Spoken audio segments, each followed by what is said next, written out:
পরমেশ্বর ভগবান শ্রীকৃষ্ণ তার প্রিয় শিষ্য অর্জুনকে জড়জগতের দুঃখ থেকে পরিত্রাণ প্রসঙ্গে আত্মার প্রকৃত স্বরূপ এবং তা উপলব্ধির উপায় হেতু বুদ্ধিযোগ বা কৃষ্ণ ভাবনামৃতের কথা বলেছেন।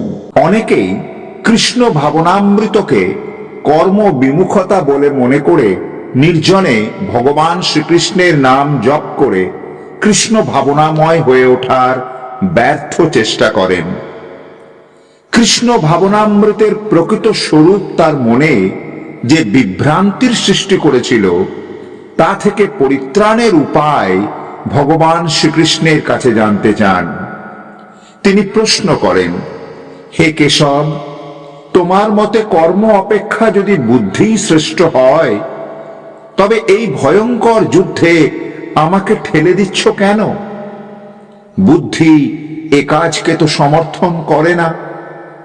তোমার দ্ব্যর্থবোধক বাক্যে আমি বিভ্রান্ত। দয়া করে আমাকে নিশ্চিত করে বলো কোনটি আমার পক্ষে সর্বাপেক্ষা কল্যাণকর। উত্তরে পরমেশ্বর ভগবান বললেন, হে অর্জুন, দুই ধরনের মানুষ আত্মোপলব্ধির চেষ্টা করেন। কেউ অভিজ্ঞতালব্ধ দার্শনিক জ্ঞানের মাধ্যমে নিজেকে জানতে চান, আবার অন্যরা ভক্তির দ্বারা সেটা করে থাকেন। কর্মের অনুষ্ঠান না করার মাধ্যমে কর্মফল থেকে মুক্ত হওয়া যায় না। সকলেই জড় প্রকৃতিজাত গুণসমূহের দ্বারা প্রভাবিত হয়ে অসহায়ভাবে কর্ম করতে বাধ্য হয়। কর্ম না করে কেউই ক্ষণকালও থাকতে পারে না, কারণ সর্বদা সক্রিয় থাকাটাই আত্মার ধর্ম। আত্মা ভিন্ন দেহ একটি অচল যান মাত্র, আর এজন্য আত্মাকে কৃষ্ণ ভাবনার মঙ্গলময় কর্মে নিয়োজিত রাখতে হয়। তা না হলে মায়ার বশবর্তী হয়ে জড় জাগতিক কার্যকলাপে লিপ্ত হয়ে কলুষিত হয়ে পড়ে।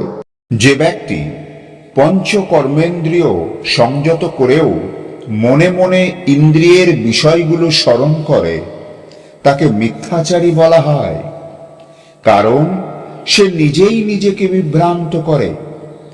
বিধি অনুসারে মানুষ যখন বিশেষভাবে স্বধর্ম পালন করে ক্রমে ক্রমে তার সত্তা শুদ্ধ হয়।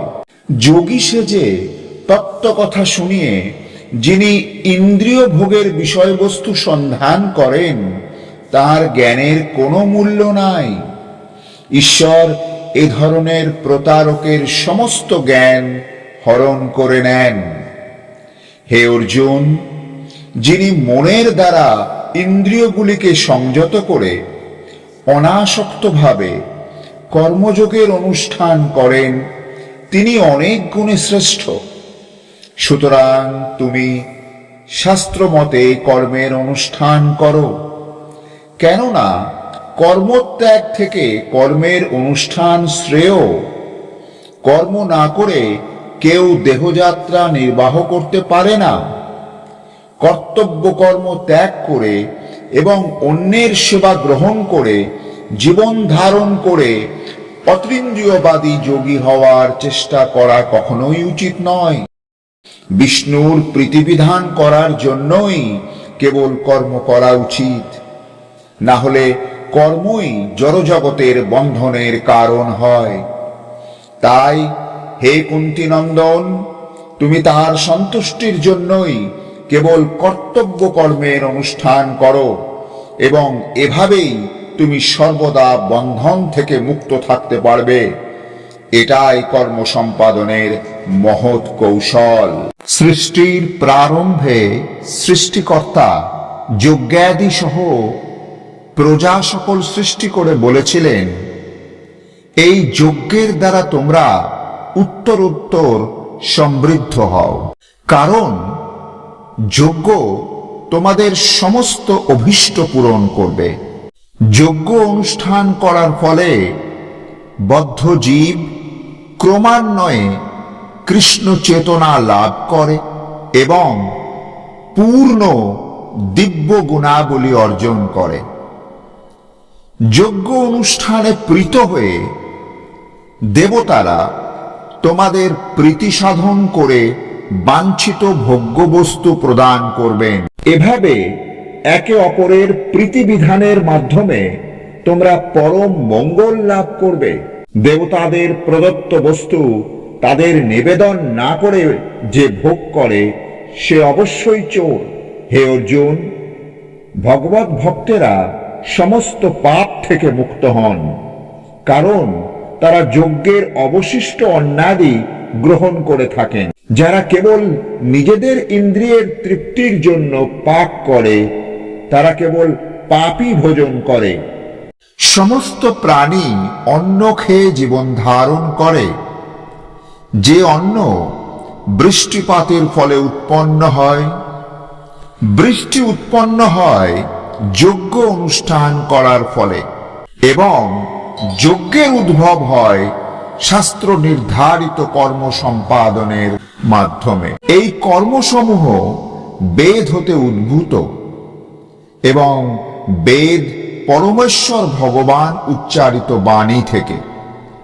সুতরাং ব্রহ্ম সর্বত্র পরিব্যাপ্ত। যে ব্যক্তি এই মনুষ্য জীবনে বেদের দ্বারা প্রতিষ্ঠিত যজ্ঞ অনুষ্ঠানের পন্থা অনুসরণ করে না, ইন্দ্রিয় সুখে লিপ্ত, সেই পাপী ব্যক্তি বৃথা জীবন ধারণ করে। যারা কৃষ্ণ ভাবনাময় নয় তারা অবশ্যই ইন্দ্রিয় পরায়ণ, তাই পুণ্যকর্ম করা তাদের অত্যন্ত প্রয়োজন। কিন্তু যে ব্যক্তি আত্মায় রমণ করেন, আত্মাতেই তৃপ্ত এবং আত্মজ্ঞানী, তার অন্তর সর্বরকম পাপের কলুষ থেকে মুক্ত, যা হাজার হাজার যজ্ঞের ফলে সম্ভব হয়েছে।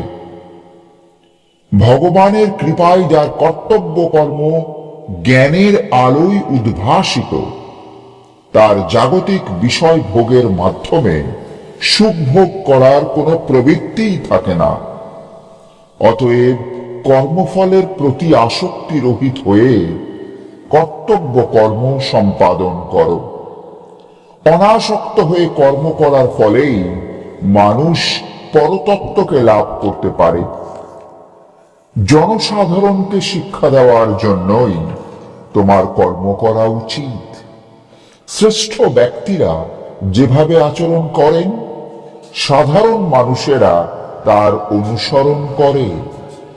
হে পার্থ, এই ত্রিজগতে আমার কোনো কর্তব্য কর্ম নেই। আমার অপ্রাপ্ত কিছু নেই, আবার প্রাপ্তিরও কিছু নেই। তবুও আমি কর্মে ব্যাপৃত আছি। আমি যদি অনলস ভাবে কর্তব্য কর্মে প্রবৃত্ত না হই, তবে আমার অনুবর্তী হয়ে সমস্ত মানুষ কর্মত্যাগ করলে জগৎ সংসার উৎসন্নে যাবে। আমি বর্ণ সংকর সৃষ্টির কারণ হব এবং তার ফলে সমস্ত প্রজার শান্তি নষ্ট হবে। অজ্ঞানীরা কর্মফলের প্রতি আসক্ত হয়ে তাদের কর্তব্য করে, তেমনি জ্ঞানীরা অনাসক্ত হয়ে একই কর্ম করেন কেবল মানুষকে সঠিক পথে পরিচালিত করার জন্য। জড় চেতনা সম্পন্ন ব্যক্তি অহংকারে মত্ত হয়ে নিজেকেই সমস্ত কিছুর কর্তা বলে ভেবে কর্ম করার সমস্ত কৃতিত্ব গ্রহণ করতে চায়। সে জানে না তার দেহের অন্তর্গত সবকিছুই জড় প্রকৃতি বিষ্ট এবং তা পরিচালিত হয় পরমেশ্বরের নির্দেশে। এটি অজ্ঞানতার লক্ষণ। অতএব হে অর্জুন, আধ্যাত্ম চেতনা সম্পন্ন হয়ে তোমার সমস্ত কর্ম আমাকে সমর্পণ করো এবং নিষ্কাম, মমতা শূন্য ও শোক শূন্য হয়ে তুমি যুদ্ধ করো। যে সমস্ত মানুষ আমার নির্দেশ অনুসারে তাদের কর্তব্য অনুষ্ঠান করেন, তারা কর্মবন্ধন থেকে মুক্ত হন। যারা তা করেন না, তারা সমস্ত জ্ঞান থেকে বঞ্চিত, বিমূঢ় এবং পরমার্থ লাভের সকল প্রচেষ্টা থেকে ভ্রষ্ট। অর্জুন বললেন, হে কেশব, মানুষ কার দ্বারা চালিত হয়ে অনিচ্ছা সত্ত্বেও বলপূর্বক নিয়োজিত হয়ে পাপাচরণে প্রবৃত্ত হয়? উত্তরে পরমেশ্বর ভগবান বললেন, হে অর্জুন, রজগুণ থেকে উদ্ভূত কামই মানুষকে এই পাপে প্রবৃত্ত করে এবং পরবর্তীকালে এই কামই ক্রোধে পরিণত হয়। সর্বগ্রাসী ও পাপাত্মক কর্মকেই জীবের প্রধান শত্রু বলে জানবে। এই কামই আত্মাকে জড়জগতে আবদ্ধ থাকতে বাধ্য করে। অগ্নি যেমন ধূমের দ্বারা আবৃত থাকে, দর্পণ ধুলোর দ্বারা আবৃত থাকে, অথবা গর্ভ যেমন জরায়ুর দ্বারা আবৃত থাকে, তেমনি আত্মা কামের দ্বারা আবৃত থাকে। এই কাম আগ্রাসী অগ্নির মতো চির অতৃপ্ত।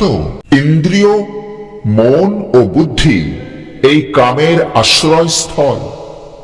এদের মাধ্যমে কাম জীবের প্রকৃত জ্ঞানকে ঢেকে রেখে তাকে বিভ্রান্ত করে। আত্মা ইন্দ্রিয় সুখকেই প্রকৃত সুখ বলে মনে করে উপভোগে মত্ত হয়ে ওঠে।